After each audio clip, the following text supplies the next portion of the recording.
Hey, Hopefuls. Thursday. We are still working in the bedrooms this month. So we're moving into the closet space now. I know. Clothes, am I right? Clothes. I love clothes too. So emotional clutter really comes in with this part. Not just like the physical, I have way too many of this or way too many of that. It's I have way too many and I really think I like them. So you have that emotional clutter that can build up on top of physical clutter, especially when it comes to the closet. So when we are mornings, closet, you go. You open the doors or you open the drawers or whatever. Holy moly. Can we say decision fatigue first thing in the morning? So if you're like me, 5:30, 6 o'clock in the morning, I'm getting ready. And the last thing I need to start the day is way too many choices. It's that I don't even know what to do, especially if you're not like one of those people that set your clothes out the night before. I'm not. So it's too many options. Too many options add decision fatigue. And if your day starts like that, nah, we don't need that. We do not start the day in clutter and chaos. We start it in organized and stress free. So, too many decisions. How do we eliminate that? Well, we start with the first part of the 3S method, simplify. We simplify by decluttering things that do not serve our current lives, not our goal lives, not our used to lives, not our 1 day lives. Right now. Right now. So you can go through it, spend 15 minutes, just no, no, no, maybe no, things like that, right? Simplify out the expired, outgrown, and unused items. If it expired, you ripped it, you're not going to sew it, you're not going to fix it, you're not going to take it to the tailor to have it adjusted.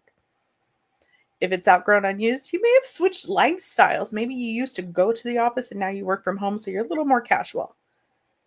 Maybe you used to wear the fancy suits and the fancy dresses and the fancy heels, but now you just don't as much anymore. Maybe you retired. High five, right? Like those maybe clothes, those someday clothes, those used to clothes, those are not serving your current selves. And they are things that can be simplified out of your closet and out of your house. It's not just like out of your closet. Now you have a pile sitting on the floor or a bag in the bedroom. Take it out. Take it out. If they're the fancy clothes, find a shelter of some sort. There's all sorts of shelters in our area that help people get started again from, life emergencies or restarting their life, or they're getting back into the field and they have counseling and things like that. Take them there.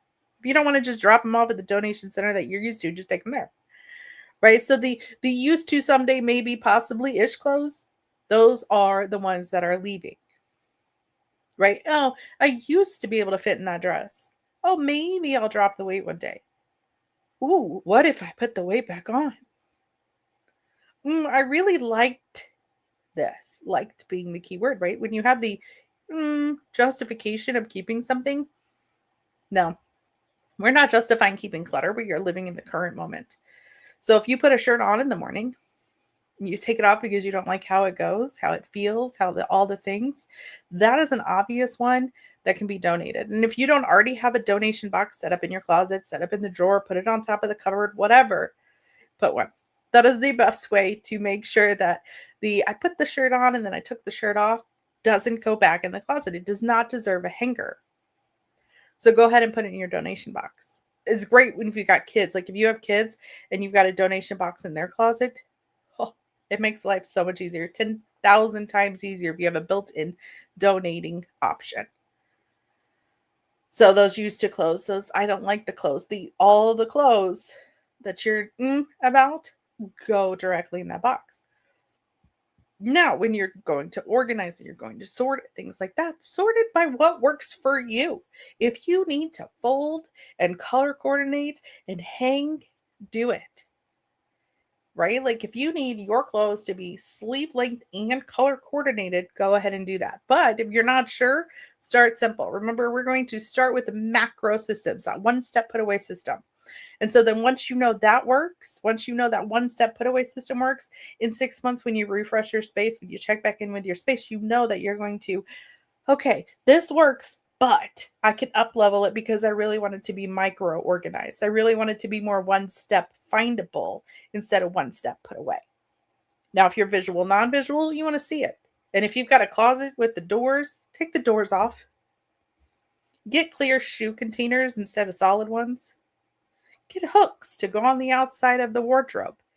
Make it more visual for your success, especially the everyday clothes. Maybe you open the door and you need to see the whole closet at the same time. That is visual organizing. If you're non-visual, make sure all the doors are closed. Make sure it's solid. Make sure you have solid shoe containers instead of clear ones. That way you are maximizing your space based on your style, and it's organized for a simpler start when you're getting ready in the morning. If you go to the drawers, if you want to fold your pajamas, fold your pajamas. If you want to sort your undergarments and use one of those fancy little boxes to micro sort them and everything's color coordinated, do that. But don't do that to start with thinking, oh, this is how I'm supposed to do it. No. Micro organizing comes second, right? I'm a very micro organizer. I love my shoe thing. They're all like folded like books and stacked in their individual holes. I love it. But at first, you just had the spot where you dropped all your socks in. So don't be afraid to like change systems as you work along with them, but start simple to make sure it's going to work first. That's how you start doing. Now, how do you start doing categories? Think about it. Like, where do I wear this? Do I wear this on top of my body? Do I wear this on bottom of my body? Is this an undergarment? Is this an overgarment? Is this a seasonal option and I need to move it to the box that slides under the bed once a year? Don't be afraid to have the zones that work for you. What works for you may not work for me and vice versa. I wear my clothes all year round. In the winter, I just layer up. In the summer, I just don't layer up, right? So my closet doesn't change as much as my seasonal stuff. The sweatshirts get swapped out, right? For the heavy sweatshirts. The jeans get swapped out for the shorts. But they all live in the same spot. So I have a drawer in my dresser where the shorts go. And I have a drawer that's less prime real estate where the pants go for summertime. And then winter, they just swap. So those spaces are dedicated to bottom half attire.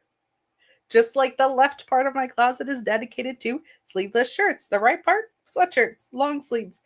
Those are the zones. Think about how I wear it. Do I wear it all the time? Great. Give it a zone that works for you. And then if you don't wear it all the time, give it a rotational option. It's the same with like when we were talking about the entryway and we have the mittens and scarves and things like that in this box, right? Everybody can grab it. They get their hats, they get their mittens, they get their scarves. Well, in the summertime, that box gets swapped out for summer wear, glasses, swimsuits, beach towels. It's a rotational spot for the seasonal wear. You can do the same thing in your bedroom. So you've simplified out what goes. Now you're sorting based on your success in your space. Because we often like, well, I just need a bigger closet. Or you just need clothes that you're actually wearing and get rid of everything else. So when it starts to look like real life, when you start to have those systems, then your mornings are going to be less stressful. And if you're not sure where to even start, grab your free trial to the library. It's 30 days, free trial. You can work through you get everything with the free trial, by the way. You get all the audio recordings, which are step-by-step for the 3S method. So if you need reminders on what do I simplify out of my closet, that's in there.